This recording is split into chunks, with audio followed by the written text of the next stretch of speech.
syempre po, sobrang excited kami na nakarating kami ng ligtas at safe dito sa Calgary, Canada for our first leg ng Sparkle Tour. So we're very, very happy.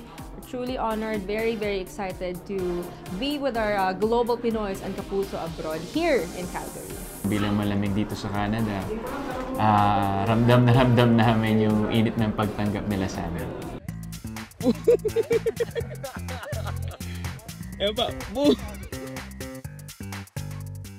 Pagdating namin sa Canada, Calgary, first time namin ni Ruru makatapak sa snow. Bonus na yun sa aming experience. Plus, to be able to rehearse and to look forward to our show na finally ay gagawin na namin. It has been exciting. Ramdam na ramdam niyo po yung pagkasabik nila na makasama po yung mga kababayan nila ng mga Pilipino.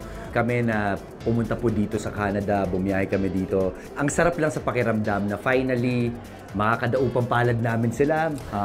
Mag-e-enjoy kami kasama sila. Yeah, we're very excited sa kung ano po yung magiging outcome nitong show na ito.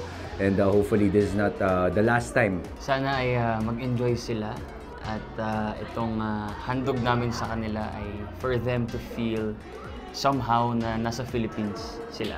Sobrang saya kasi kung anong ininit ng Pinas, siyang nilamig ng Canada. So this is really a treat for us dahil nilalamig kami dito. Pero ang ganda, super saya ng snow and kahapon nakapag-tour pa kami. So super saya.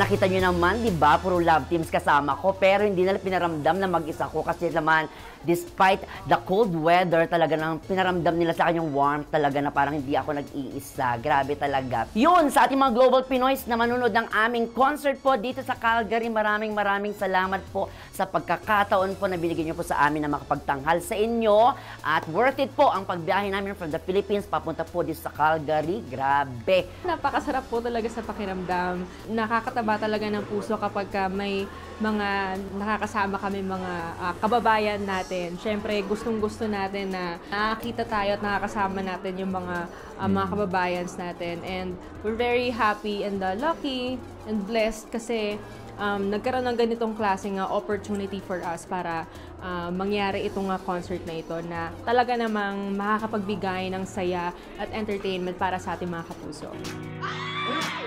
Ang bilis ni ate! Ay! Paano yan? Thank you so much for your time. Maraming salamat po sa inyong walang sawang suporta. Hindi lamang po sa amin, kundi sa lahat po ng GMA shows, sa lahat ng mga Sparkle artists na sinusuportahan nyo. We're very lucky na kami po napili na mapasama po dito po sa Canada. Sana po ay talagang mag-enjoy lamang po tayo mamayang gabi. Magsasaya tayo. Totoo na talaga, this is gonna be the first leg of Sparkle Tour, Canada. So, ang saya. And ngayon, ang ingay na nga sa labas. So, di ba? Obviously, ang dami talagang mag-e-enjoy mamaya. GMA Pinoy TV, home of Global Pinoys. GMA Pinoy TV, the home of Global Pinoy. GMA Pinoy TV, the home of Global Pinoy.